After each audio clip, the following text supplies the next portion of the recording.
Welcome, everyone. This is the Cascadia Regional Call. It takes place fortnightly on Fridays at 10:30 a.m. Pacific Daylight Standard Time. And we're here today to provide each other with some wisdom sharing, to do some bioregional updates about organizing that's been going on throughout the Cascadia bioregion, and to be together and start building the culture that we all want to live into. So thank you for being present here today. We're going to start with our grounding exercise. We'll do a little bit of a webinar recap from the learning journey for the Design School for Regenerating Earth on how to organize your bioregion. We'll invite some bioregional updates from people doing work on the land. And then we will give the floor over to Julie Wolf, who has a conflict resolution presentation for us today. We'll have some time to do some practice and thought labor together with some breakout groups. We'll do a little report back, and then we'll have our artistic closeout. So that is the schedule for today. And with that, we'll jump right into our grounding practice. So if you're feeling ready and able, finding a comfortable position in your seat. Maybe letting your eyes soften or close. Starting to be more conscious of your breathing. Just noticing how you breathe when you're breathing naturally.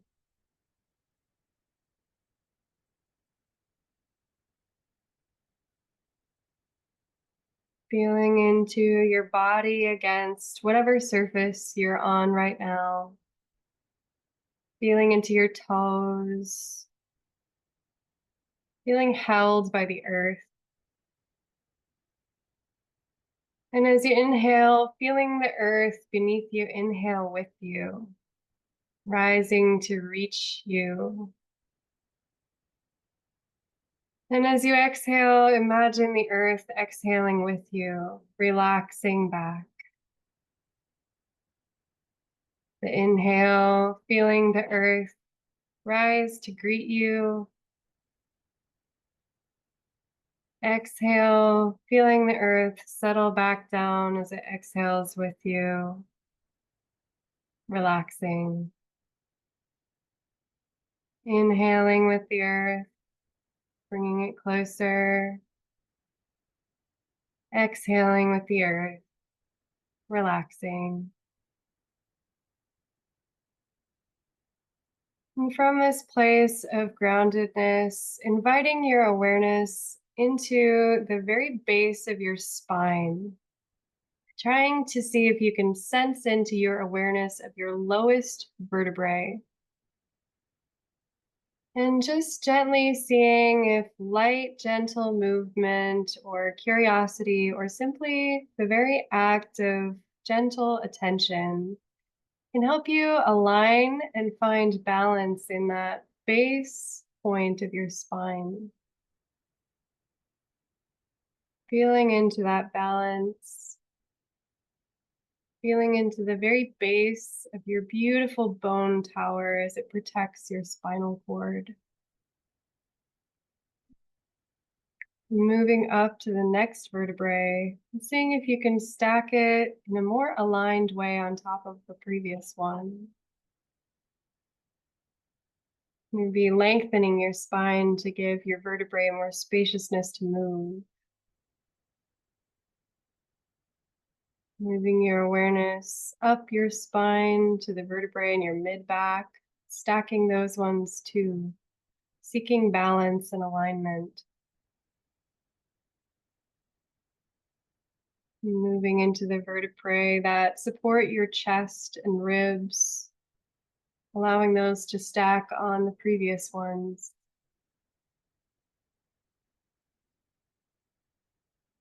And inviting that attention, balance, alignment into the vertebrae around your shoulders, seeking that stack. And inviting that balance and awareness now into the vertebrae of your neck as they support your head, seeking balance, spaciousness, alignment. And feeling the ways in which the earth supporting you also supports your spine and its balance and its strength and its care to the rest of your body as it sends information and nutrients throughout.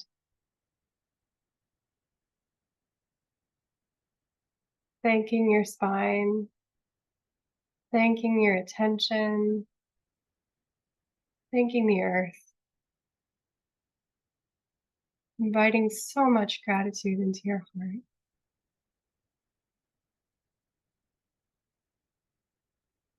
And bringing some extra awareness back to the breath with a big deep inhale with the earth. And a nice slow exhale with the earth, relaxing. And as you feel ready, you can gently open your eyes and return to the group space.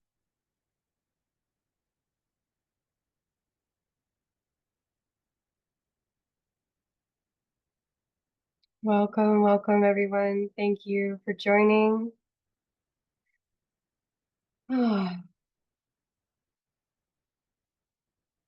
Going to offer a little moment of recap about the recent webinar in the learning journey for how to organize your bioregion. And in the meantime, if you have any thoughts about the webinar content or any reflections that you'd like to share, please raise your Zoom hand or raise your hand on camera and I can see you and we can just have a little moment to discuss.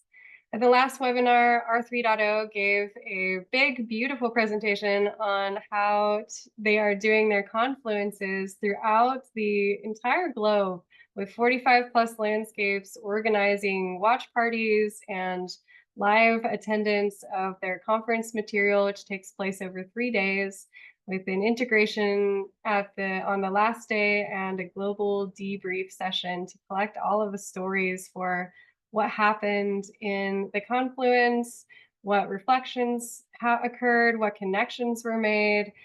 And they also talked about this being the process of leading up to bioregional congresses in future years. And they've also been supporting local landscapes and setting these confluences up in local settings with actual funding that's going out to the sites after the confluences all finish. So yeah, I'm curious if anyone has thoughts, reflections about the R3.0 content, they felt inspired, if they themselves are perhaps organizing a confluence, maybe talking a little bit about how that process has gone for you. Just any questions or curiosities you have about the recent webinar content. Over to you, Bruce. I just have technical difficulty. I need to leave and come back because I can't hear. So just be a sec. Okay, no problem. Hopefully everyone else can hear me. Any other thoughts or questions to bring in? And John.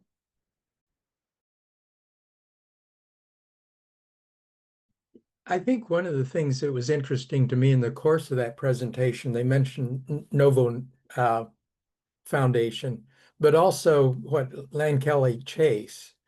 And I did some research, and what's interesting is Chase, that other source, intends to liquidate its entire asset portfolio by 2028 because they no longer see traditional philanthropic finance support as a viable mechanism.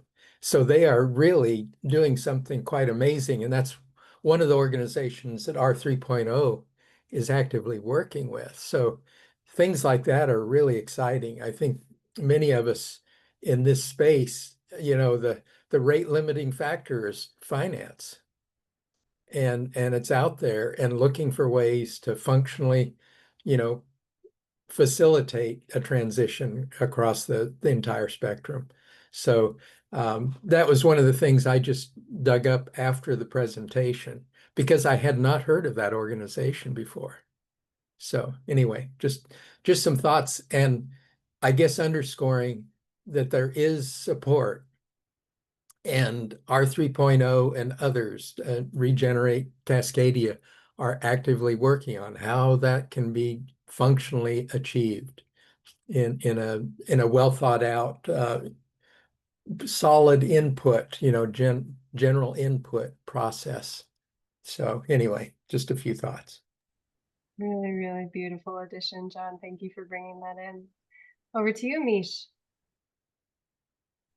I was just amazed at the scope of the work and the vision that R 3.0 that those fellows have. And I'm actually really excited about their perspective and that they're looking at a really deep cultural level of transition and partnership. And I don't know, I was just I didn't know quite what their vision was, and it clarified it, and I'm going to participate. I don't know if I'm going to have a group to participate with, but I'm definitely going to that conference because I was like, wow, this is exciting work that they're up to. So that's all I have to share about that. Beautiful. I'm really glad that it inspired you. Lots of collaboration there. And over to you, Ellen. Yeah, I was really inspired by R3. And then yesterday I participated in I guess it was it was a sharing from the global BioFi people. And it was all the groups, including Penny, presented. It was such a well-run meeting. Like they all had time limits. You could see that they all had pre-made presentations within that. And it was really exciting because they were talking about how are we going to do this together? How are we going to not be silos working in our own place? How are we going to share the money instead of fight for the money? It was so inspirational. So, and I'm excited to be part of Cascadia, and I feel like we're getting momentum to actually be doing, not just talking. So yeah, thanks. I definitely agree with you. I've seen a lot of new connections coming online and beautiful opportunities coming up. And yeah, we're really more opportunities than ever to walk the talk, I would say. Thanks for bringing that in. And over to you, Bruce. Looks like you're muted over there. Just wanted to add one of the things that I saw in the patterns of like the work of regeneration is that the process is about restoring agency, restoring capacity, coherence, and then like I think what's beyond that is belonging, and that's kind of what we're all looking for in healthy systems. So to be able to see common patterns throughout a larger planetary process is amazing. Oh, beautiful. Thank you. All right. Any last thoughts on the recent webinar content or reflections before we move on to our next section? Okay.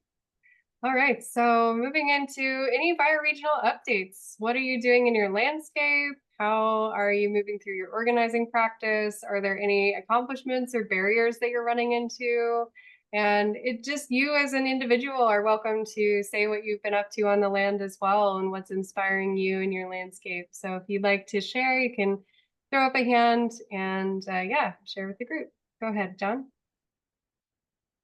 Yeah, I guess, and I think it might sort of qualify as an immersion, and Andrew's been good about updating people.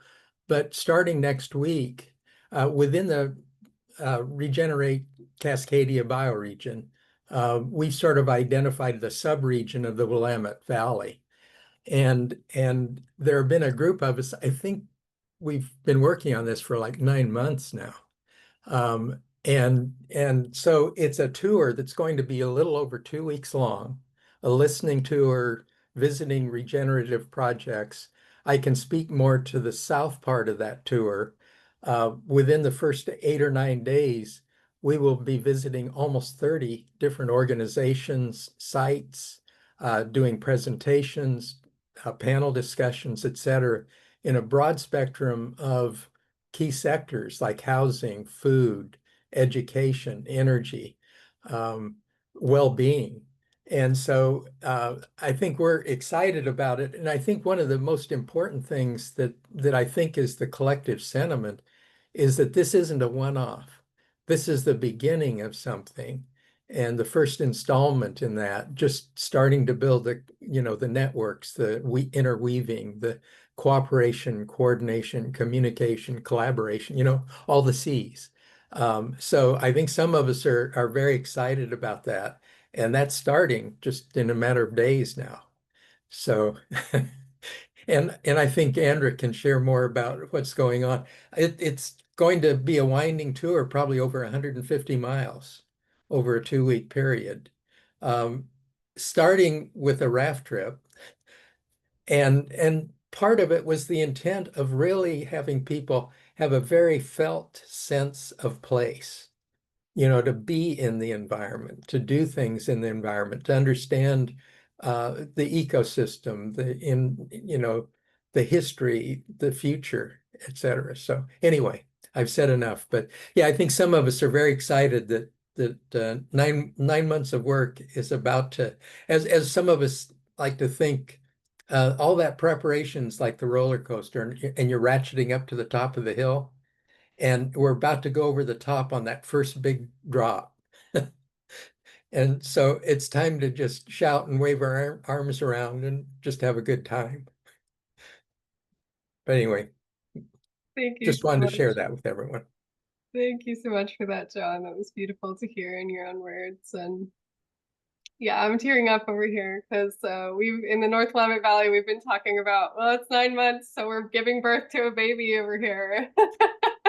And it does feel like that, like a baby of the network, a baby of relationships and land weaving and dedication. And I have been deeply, deeply involved and invested in the ceremony team, planning the opening headwaters ceremonies and the closing ceremonies and the transition ceremonies, and how we're working with the land and offering ourselves in dedication to the river. And it's been a really, really magical process to watch it all come together in these final days. And there are over 20 volunteers helping with everything, and just countless, countless hours going into this project. And it's really, really amazing. I put some of the public ceremonies going on in the chat, little flyers. And then if you want to check out the list of sites, I also put a link in the chat. But yeah, we are so excited and thrilled. So it's been an honor to work with everyone on this tour, and we were able to collect some additional funding right at the very end. So we've got like some support to actually pull this off, which has been really, really nice. And we've got 6 members of the design school coming on the tour, which is lovely. And we've got about 19 people who are moving through various legs of the tour at various times. And yeah, like John said, about 30 sites, and anticipating over 1,000 connections that we'll be weaving and making throughout all of the panels and the talks and the ceremonies and the parties and the events, and all of the volunteering that we're going to be doing along the way, starting with a rafting tour, ending with a kayak tour at the confluence of the Willamette River and the Big River. So yeah, really, really magical event coming in. And it's so special that it's happening at the same time as the R3.0 confluence. And that is all just like this global energy. It just lined up exactly this perfect way. So just a lot of excitement and care around that. Over to you, Michael. Hi, I just would, I'm just curious, how many people here are actually feel like they're members of more than one bioregion? For instance, I'm in the Olympic Peninsula bioregion, and I see Kimberly and Ellen and Julie are all also in our bioregion here and working together. And I also am part of the Spokane River bioregion in the interior and working on organizing bioregionally there. But I'm also in part of the Methow Valley, and I see Mish here from the Methow Valley, and we should definitely have a bioregional study group or something in the Methow, because it'd be a fertile ground. So I'm easily part of 3 bioregions, and I could add more. But I'm just curious, maybe people could raise their hands or virtually or whatever if they are consider themselves part of more than one bioregion and that they're in love with more than one bioregion. I'm just see, I bet it's pretty common since we move around so much. But at any rate, that's just I don't really need to report on the different places, but just pointing out that multiple bioregions are maybe more common than we think. Thank you. Yeah, for sure, for sure. Thank you for bringing that in. And I think in the language of the design school, the bioregion is Cascadia at large, and the ecoregions are sort of those smaller landscape configurations or collections of watersheds. And so, yeah, Oh, definitely think that we're operating in multiple ecoregions all the time because boundaries are so soft and malleable. So, yeah, thank you mm, for bringing that in. That's beautiful. okay. I'll remember the word ecoregions and use that more. Thank you. Yeah, it's a good one. It's a fun one. Okay, moving over to you, Denise.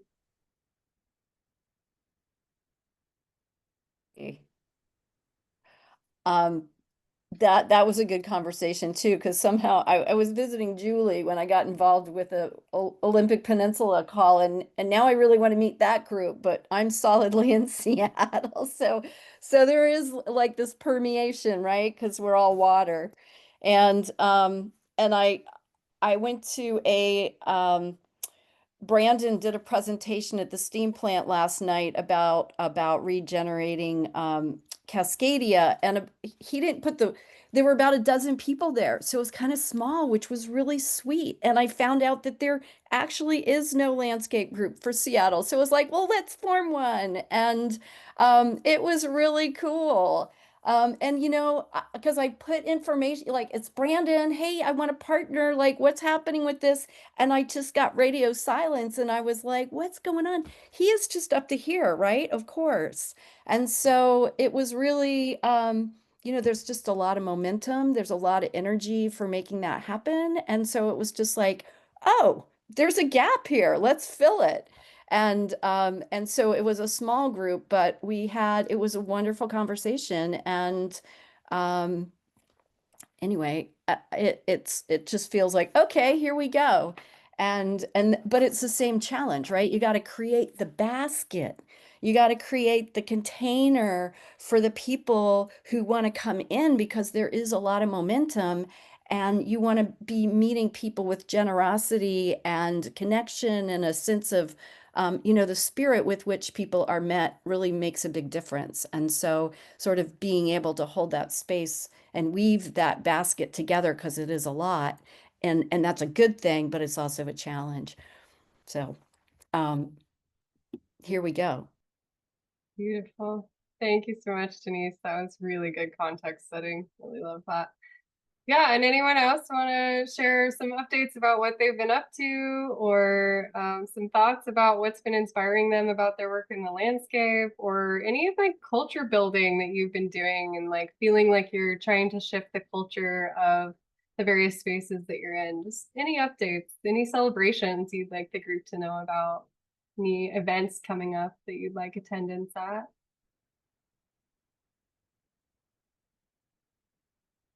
Even if you're just doing some restoration work in your backyard, it's valuable and inspiring. It's good storytelling, good practice. Over to you, Bruce. Yeah, I've hosted 3 events at the river farm, and wow, is that a lot of work. On top of so leveraging those events to get my community garden started, which is a solo thing right now, and as I'm working on systems, but to time a garden to produce food for an event is kind of a feat, but it worked. And so, but the process of when you really do kind of step into hosting things like this, it activates like the, your, oh no, I need to increase my capacity. I need to do all these other things. I need a larger network. So it sort of it informed me of like how to start moving with the dynamic of what it takes to do these things. And pretty soon they'll start filling in the gaps. So yeah, exciting stuff. Oh, and Denise, I'd love to connect more with you about the Seattle land-based group, because a lot of my network overlaps. That'd be a fun conversation. And over to you, Kimberly. Okay, well, I just moved back into our family house and back with my herb gardens. And so just kind of reveling in that, getting my worm bins dug in. And tomorrow I'm having a little garden work party with some women friends of mine. And I've been doing this thing, I call it the Women's Village at this house where we meet for the solstices, equinoxes, and cross quarter ceremonies, and then they come help me in the garden in exchange for the ceremonies. So it is like this little cultural change that we're making in helping each other and coming together for those important threshold moments throughout the year. We've been doing that for about 3 or 4 years now, and there's something really sweet that happens when you cross those thresholds together with some intention for that many years. And yeah, I had moved away from this house, and now I'm back and doing it again, so that feels good. I love that. Thank you for that share. Beautiful, beautiful, powerful magic. It is a very magical, revolutionary moment, even just today. Astrologically and otherwise, we are in a potent, magical moment. So I'm glad that you're carrying through with all of that. And over to you, John. You're muted there. John, you're muted. Yeah, I think something that a lot of people struggle with and is ubiquitous in our environment is money. And how do you manage it? How do you understand what it is really? And I think that's a learning journey for many of us, is how to really understand and work with that. Because the people in this kind of movement historically don't have a lot of experience with that world and don't understand it. And part of the future is understanding that and being able to work well with it. So I appreciate what everyone's sharing and the vital importance of really being in the environment and everything. But that's another element that's sort of behind the scenes and so vitally critical that we understand and work with. So that's why I appreciate BioFi and R 3.0. They're bringing that awareness and understanding and encouraging, fostering it. So anyway, some of us have spent a lifetime in that world and in many ways would like to be away from it, but it's here and it will stay here. So I look forward to working with people in that kind of awareness as well. Thank you for bringing that in. I will say I'm guilty of that. And I have been learning a lot in the last few months. I also want to say that Joe offers the bioregional finance courses that are actually take place just before this call on Fridays. And there's a lot of recorded content there. And he said that the real work of bioregionalism is happening in those calls. So if you're curious, I would go check out those recordings. And then last one for this section, we'll go to Denise.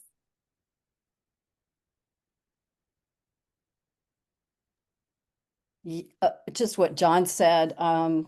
Many of you know I've been working on a regen, affordable, climate adaptive village, and it started with getting zoning changed. So it's been quite a journey, and I am needing to transition how I am in relationship with it because I'm stuck and I'm out of money, and so I have drafted a letter to send out to a dozen community-based partners to try to find a partner to help move that forward because we're a startup and it's a new idea. I mean, it's what everybody in the regen movement particularly says they want, and there is no doubt that it can happen.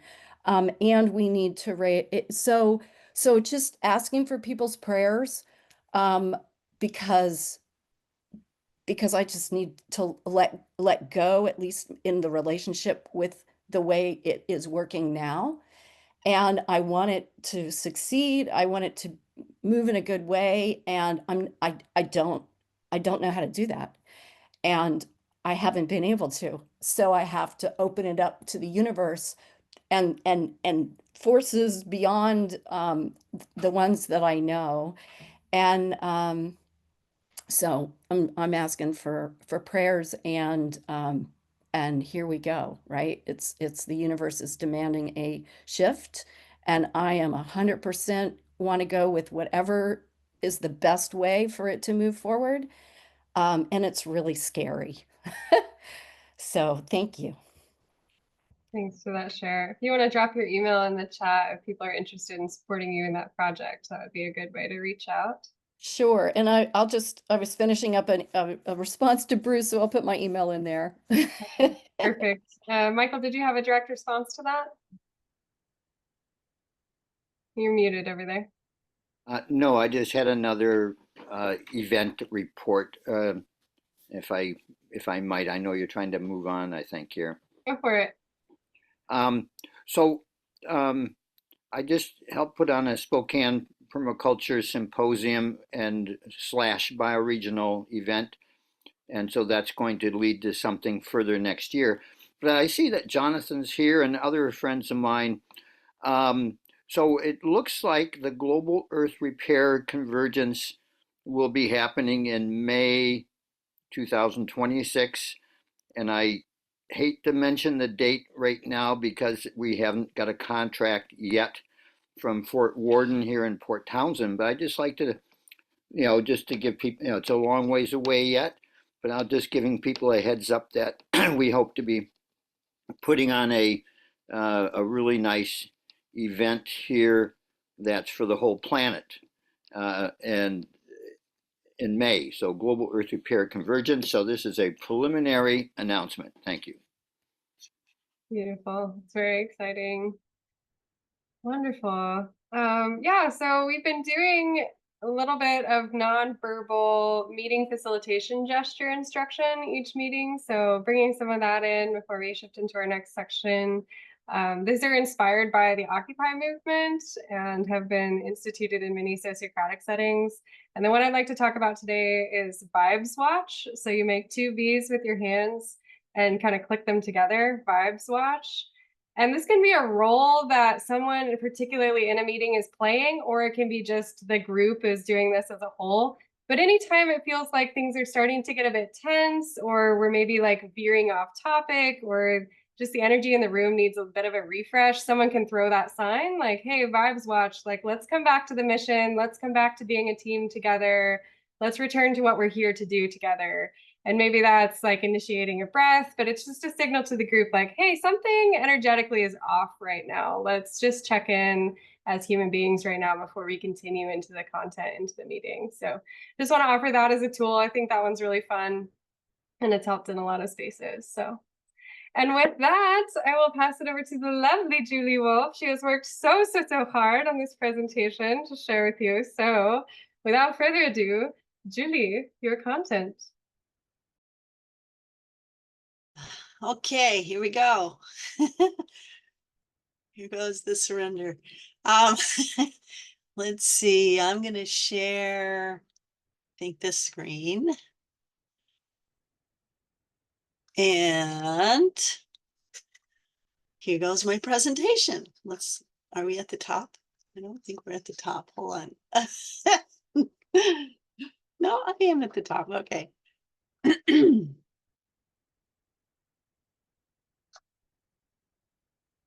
Okay, so we are not at the top, we are at the bottom. Sorry. Today we're going to talk about restorative circle and reflective listening. The topic changed a bit as Andra invited me to do this actually months ago. And not only have we changed, but I have changed. So on this slide, I'll just say that I decided at the beginning of the year to have 2 goals. One was healing my own nervous system, my own trauma, and the other was to study conflict resolution. So in January, I took the 6-week training of restorative circle facilitation with Sarah Elizabeth Anderson. Restorative circles and my why. Exploring restorative circles and empathetic listening in conflict resolution builds this will build on our last call 2 weeks ago, our last Cascadia regional call, in which there was a reflective listening demo. And then I do have a personal note on my own progress. My own why recently shifted, so more on that shortly. If you want to go fast, go alone. If you want to go far, go together. Go slow, times are urgent. I love these two. These are so relevant. I believe we do want to go very far, and we do need to slow down because times are urgent. So here's my why. It has transitioned from wanting to prevent people from facing conflict alone. And it's now transitioned to basically co-creating a new culture, new tiny islands of connection and belonging with all life on Earth. So let's build a new culture. I know we're doing it. So let's just dive right into what is restorative circle. It's a way for communities to resolve conflict, strengthen connection, and act on shared values. Hang on, I need some water.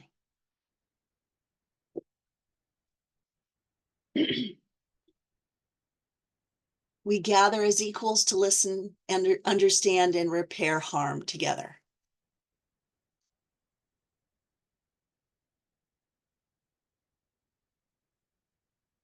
Dominique Barter co-created the restorative circles practice with young resident gangs in Rio de Janeiro's favelas in the mid-1990s.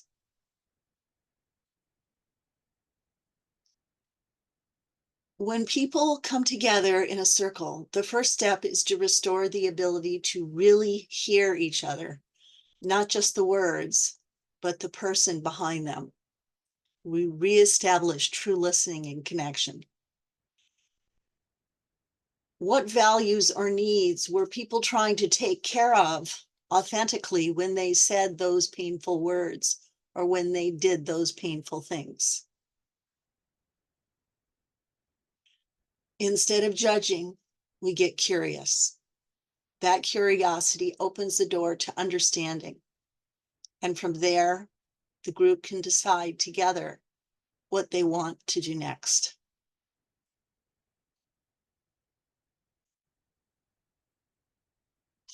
Restorative circles support shared power. Released collective wisdom redesigns the process each time we do a circle. We slow down, we become present. Empathy releases a collective wisdom. Each restorative circle is flexible, a flexible, living, safe container. And I love the idea of containers. Thank you for bringing them in, Denise. That was great. We are all water. We are all connected. Great question, Skeeter. Meeting us where we are, even in hurt or conflict, each circle is uniquely shaped by people in that moment. Brave enough to be ourselves creates a sacred space. Circles help us make sense of what happened, repair relationships, and reconnects. Conflict isn't something to avoid. It's healing. It brings creativity and belonging. Embracing conflict together can heal, deepen connection, and help with sense making. Conflict is inevitable. So how will we respond? It's inevitable because we're all immersed in this dominating, punishing, extractive system. Are we avoiding it, or are we leaning into conflict? Avoidance blocks empathy, listening, and a healthy culture. Leaning into conflict transforms tension into learning, connection, and resilience. Lean in. Conflict can connect us.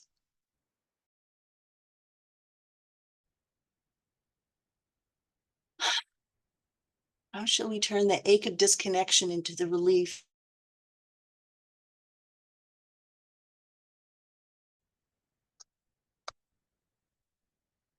Deep listening accesses this collective intelligence we're all talking about.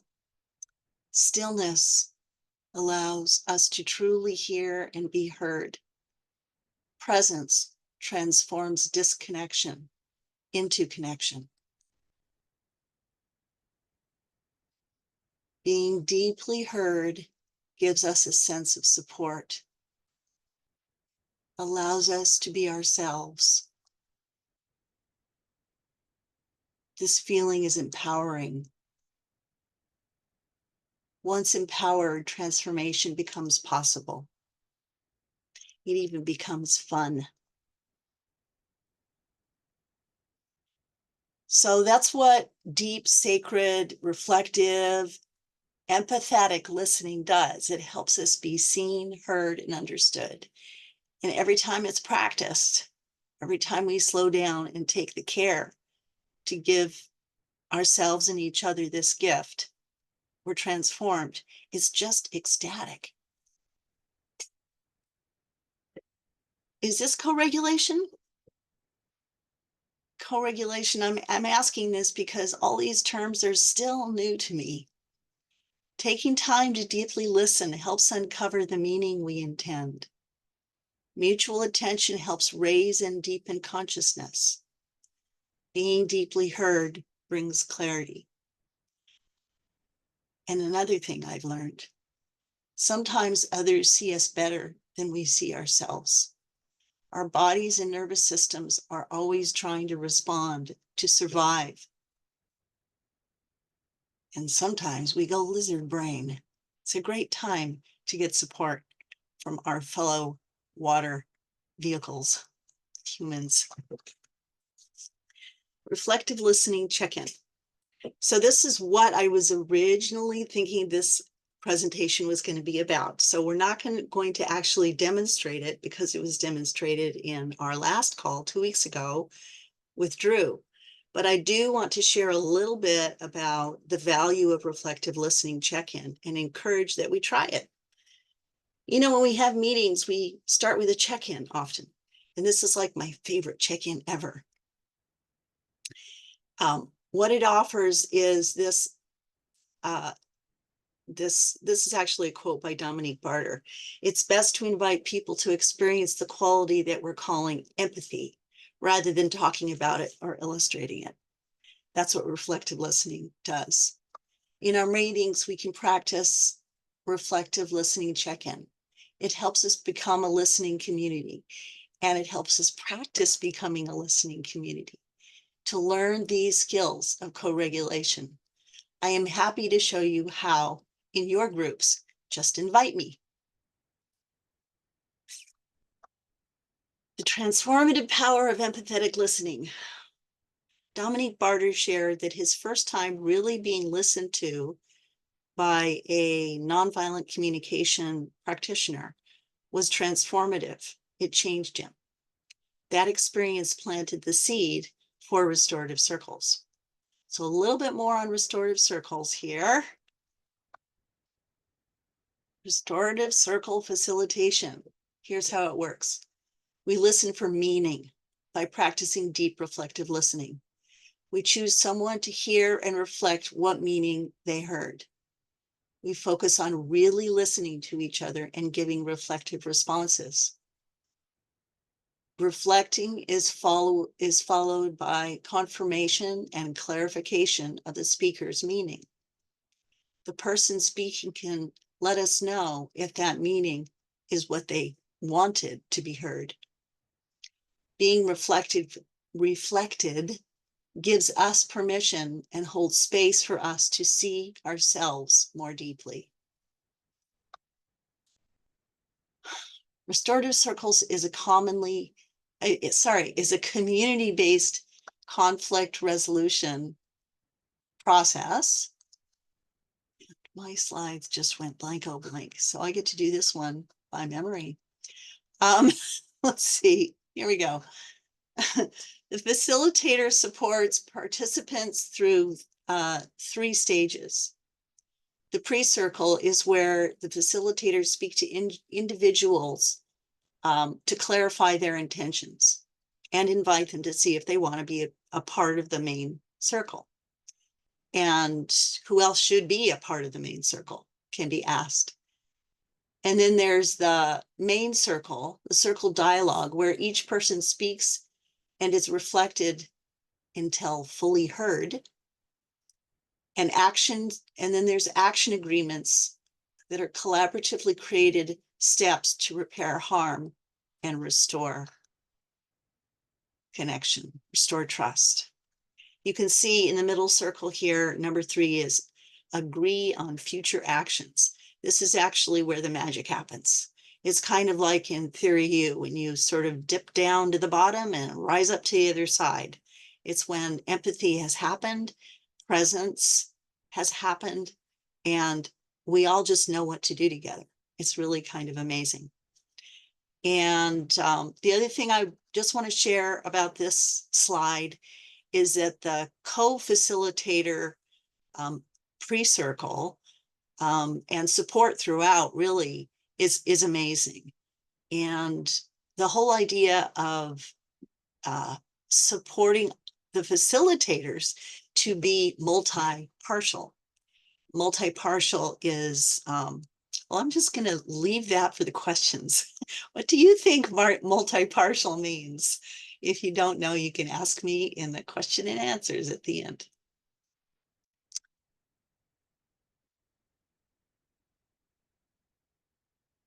So let's take a little look at what blocks empathy. To reflect is not to fix. To reflect is to receive and remember. What are we remembering? To sense or feel is alive. To sense or feel what is alive in another. Fixing can block empathy. So let's talk about how to listen reflectively and reflect empathetically, so we feel heard, seen, and understood. Choose who listens to you. In restorative circles, we always choose who we want to hear our meaning before we speak. And then the listener reflects with empathy. So, what gets in the way? These are empathy blockers. And some examples of what some of these things might sound like, I will demonstrate. A person who has just listened might say, I think you should do, or they might try to educate. This could turn into a positive experience if you just, how about one-upping? That's nothing. Wait till you hear what happened to me. The consoler, it wasn't your fault. You did the best you could. Sympathizing. Believe it or not, these are empathy blockers. Oh, I have to click back and forth so it shows up again. Okay, so storytelling, that reminds me of something I heard or experienced. Blocks empathy, shutting down. Cheer up, you don't feel so bad, or come on, let's go have some fun. Actually leaves, has us leave, right? It doesn't have us dive in. The interrogator. So when did this begin? Correcting. That's not how it happened. reassuring, it'll be okay. How about denial of feelings? Don't worry, it's no good to worry. Minimizing, this isn't so important. Diagnosing or judging, your problem is you're a compulsive worrier. And the analyzer, I think you are reacting like this because those are empathy blockers. So here's my invitation. Do we want to introduce restorative circles for conflict resolution as a policy in our land-based regenerative communities and bioregional organized groups? This has sort of been my intention all along. Empathy helps us reconnect with ourselves. So Andra's going to lead us in a breakout group. She can use this for fodder if she wants as an idea or not. It's okay. Let's discuss the need for empathetic support systems, which are proactive, regular, and trustworthy networks designed to provide support even when someone is unable to ask for it. Wow, wouldn't that be amazing? Imagine a world where no one is left without a space to be heard when conflict happens. Imagine bioregional and place-based restorative circle facilitation teams. Just imagine what's possible. Now, if there's still time for questions and answers, let us know, Andra. And I have one more slide while we're waiting to see if anything's bubbling up. And you can also contact me and find resources. I've been wanting to create a page for restorative circle resources and more information, and I finally did it at my new website, assuranceservices.net. So, recommended next steps. Practice the reflective listening check-in at your next meetings. Explore restorative circle facilitation for conflict resolution as a policy for your group. Build a team to support conflict resolution and trauma healing. Thank you, everybody, for doing this work and for giving me the opportunity to try to articulate my dreams. Really beautiful, Julie. Don't have a ton of time for questions, but we'll get one from Jonathan. And I'm wondering if you can go ahead and define multi-partial. There was a request for that in the chat. Yeah, that was my question too. So go ahead. Beautiful. You're muted, Julie. Yeah, well, being multi-partial is it's not being impartial, and it's not being prejudiced, being partial, being on one person's side, one side or the other.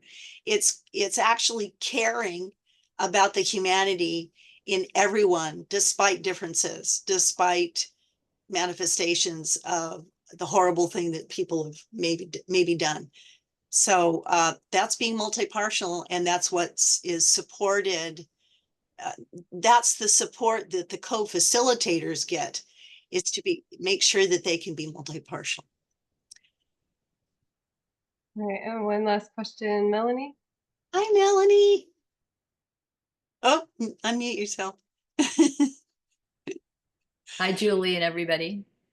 So I have a question, which is, you said in the last bit of talk, you used the word policy several times. And I'm very curious what you mean by policy. It sounded, was there more to your question? Well, I could just to elaborate a little bit. I mean, for me, who makes a lot of policies within my community, right? A policy is a rule, that people are following. And I'm wondering what you mean by a restorative circle rule. Right. Okay. Right.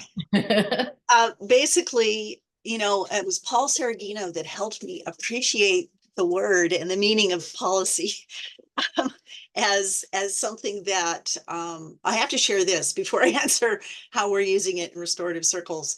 And it's just an understood and agreed upon practice that works.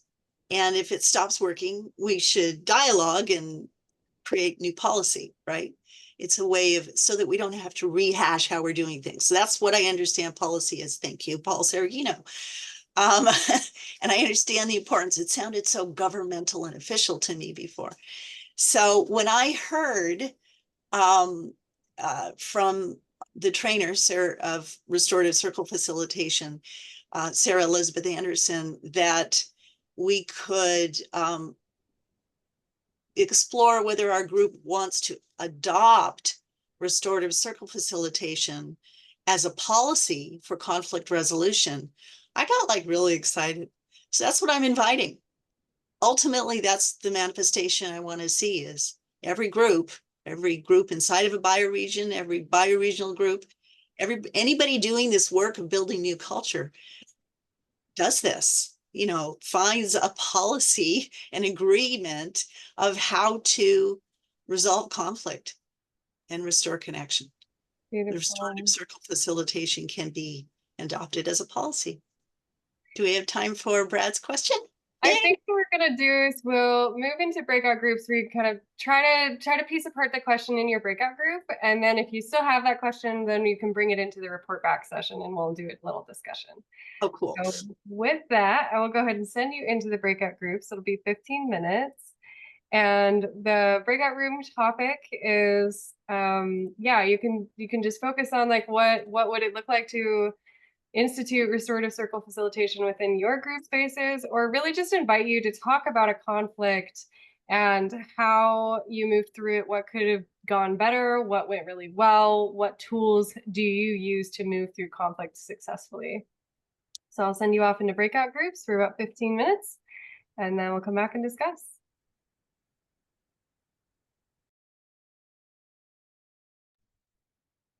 All right, welcome back, everybody. So excited to hear about how those conversations went. Anybody feeling like they want to start us out with some reflections or maybe some questions with Julie that came up in your group?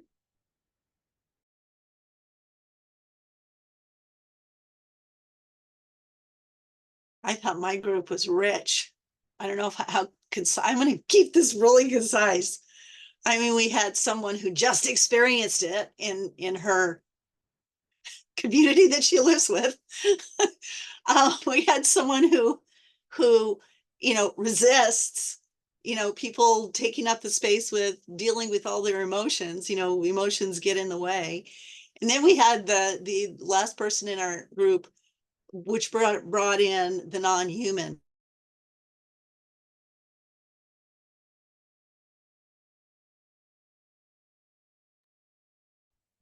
Looks like you froze there for a minute, Julie. Okay. Maybe we're supposed to be listening without human language. Very good, very good. Beautiful. That does sound rich and diverse. Denise, did you want to bring in a reflection? Yeah, I really appreciate this group because I didn't even consider the non-human. So thank you for that. And wonderful, rich conversation, Julie. Thank you for bringing this to us, and really rich conversation in the breakout. And at the very end, something that was said was at the base of this is it's trauma. And that, so that is the underlying what we're dealing with here. Everybody has experienced trauma at different levels and has responded in a different way, and that's just such an important piece to know and understand and have empathy for each other in that. Beautiful. Thank you. Jonathan, I'm wondering if you would enjoy coming off mute and just expanding a little bit about how interacting with the non-human world applies to conflict resolution for you. Wow. Well, I'm really just working on this myself. I've actually posted in the design school a request, and Penny's been very, very supportive of gathering some people for a sub conversation about, in our governance practices, how do we listen to, what is needed by more than, those of us who look like us. And so I'm in the midst of trying to write bylaws that would be inclusive of that. And then, of course, we'd have to have some kind of an operations manual to discuss how within our meetings we do that. And I'm leaning into a couple of different models. I'm forgetting one of the names of one that's coming out of Europe. Obviously, the Council of All Beings is quite well used here in the US, Joanna Macy's work. I think that there's qualities that I've experienced in council practice, the way of council, where people are actually asked to go out on the land and listen and do a little mini quest during a meeting, and then everybody comes back in. And then I think that there's a role for speaking for, the unvoiced.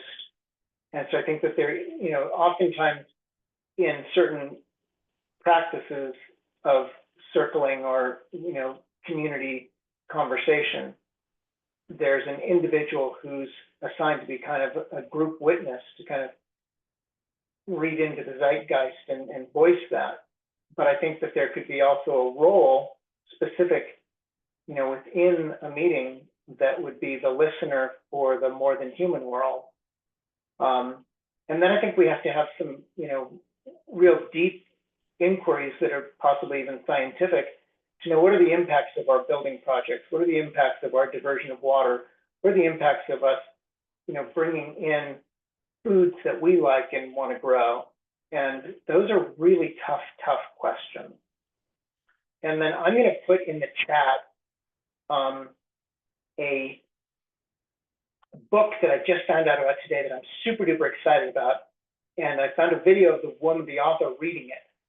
And it's about a community that has a traveler come to the community and how they initially reject this traveler and then eventually realize that they can invite the traveler to live with them. And so I think that's a part of this too, is the diaspora, that we have animals that are on the run due to fires, floods, famine, and we too will be in those positions. And so that's another aspect of this welcoming, not just other humans in, but other beings in that we may not be used to. Beautiful. Thank you for that expansion. That was really, really dense and important. Over to you, Brad. Yeah, our group was really good. We had, I think, quite a depth and breadth of experience expressed in our little group, which doesn't surprise me just from the kind of people that would come to this kind of a meeting. So anyway, sorry, I got a cough drop in my mouth, so talking a little funny. The thing I want to repeat from what I said that I think was reinforced by the other people, some of the other people, is that I see this as part of a bigger picture process that has to start with who's in the room, what kind of culture you're creating from the get-go. Ideally, I mean, in my case, the project I'm involved with, we're trying to create new little communities. And it has to include everything. And this is one part of it, one critical part of it. But it starts with who's in the room, who should be in the room, deciding who's going to be in the room. And then it has to, in my experience, be willing to go to the extent of who needs to be removed from the room. And, obviously you want to be fair about that, and it requires a lot of care. Or some cases, like I'm in the process of removing myself from the room where I'm at because, the community won't deal with the problem. And so great, I'm not going to be part of that, Anyway, the bigger picture is all I'm trying to suggest. Yeah, really beautiful. Thank you for bringing that in. Curious about any other reflections if you want to throw a hand up, but while we're waiting for some responses, just some thoughts coming to mind for me in thinking about conflict resolution strategies is restorative justice, and thinking about the ways in which we are moving away from punishment culture toward embracing and, getting curious and having compassion and looking for steps to repair. And I think a lot about how in previous human cultures, exile would mean death. Whereas in our current online cancel culture, people get exiled all the time. And what happens with that is then those people, that problem just becomes a different problem for a different group of people, and the patterns repeat themselves, nothing gets resolved.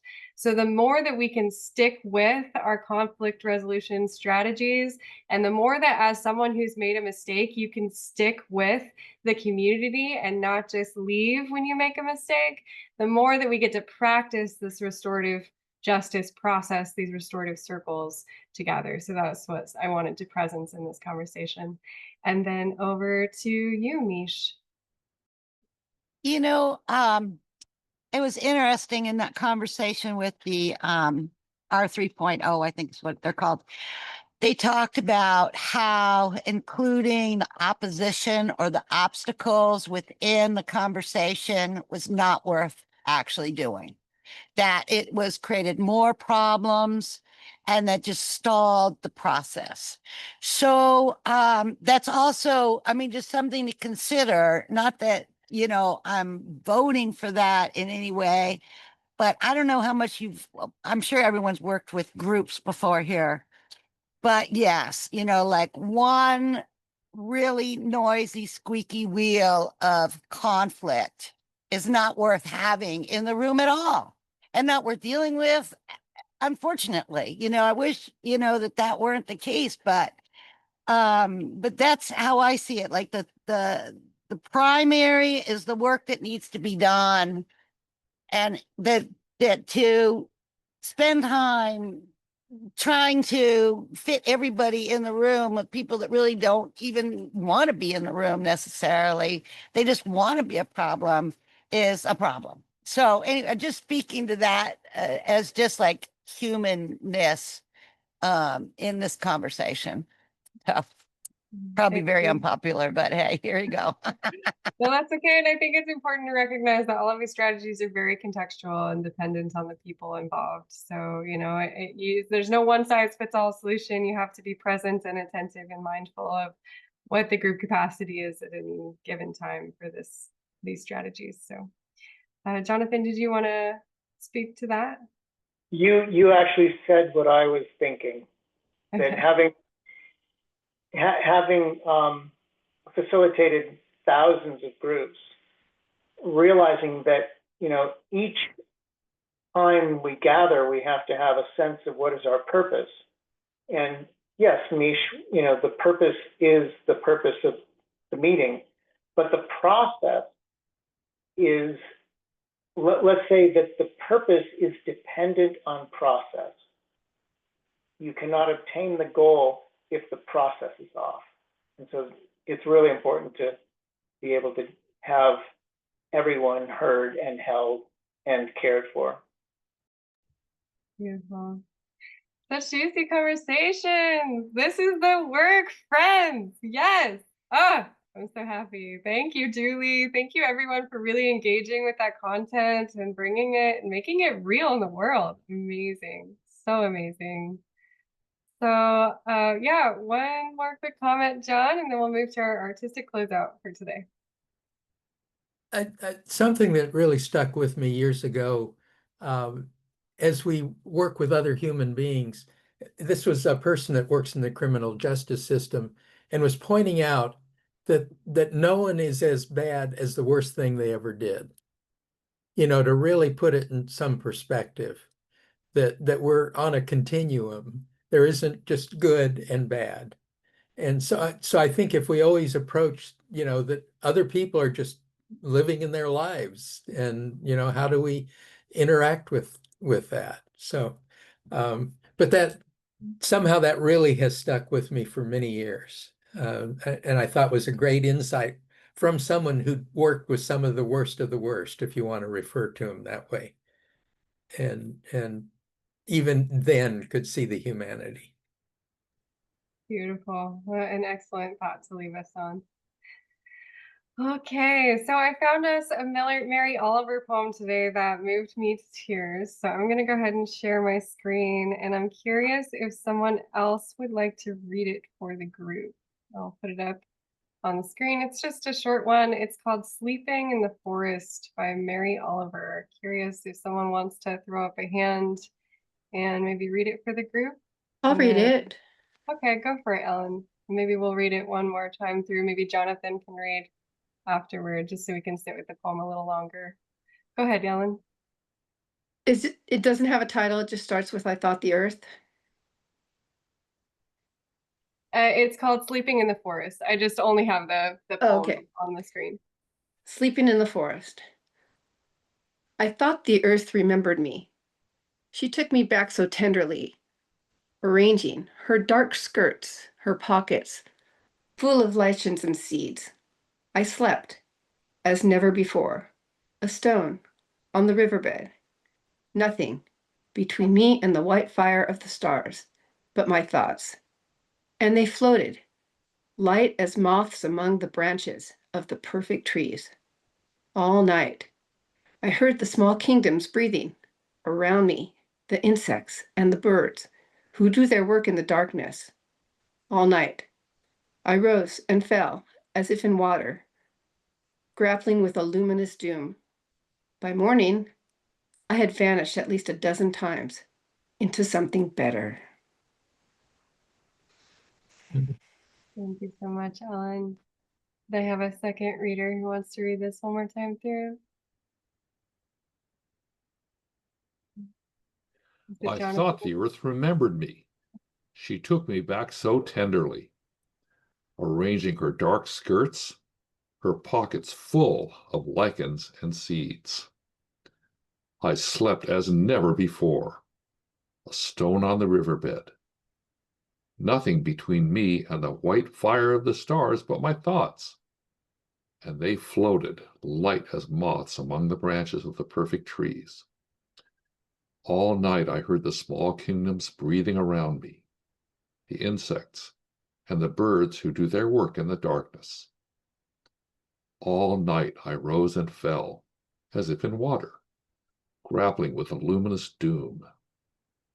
By morning, I had vanished at least a dozen times into something better. Thank you, Jonathan. Wow. Wow, wow, wow. All right, let's take a big, big breath for all of that beautiful content today. Big inhale with the earth. And big exhale with the earth, relaxing.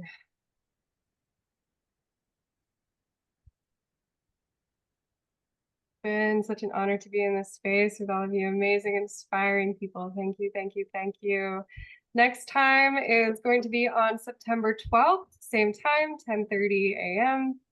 PDT, and we'll be talking about how this call is going to be transitioning after the end of the learning journey.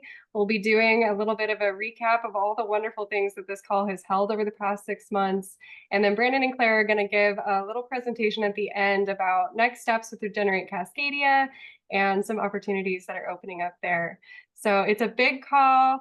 I will cry, I promise. It will happen. And I would really, really love it. It would mean a lot to me if you came to that final call so we can really close out this space well. And when was that again? It's on the 12th, September 12th at 10:30 a.m. Yeah. So yeah, please do come, invite your friends, and we'll have a good time together. Thank you so much. Have a great day. Thank you, Andra. Thank you so much. Thank you all for being here.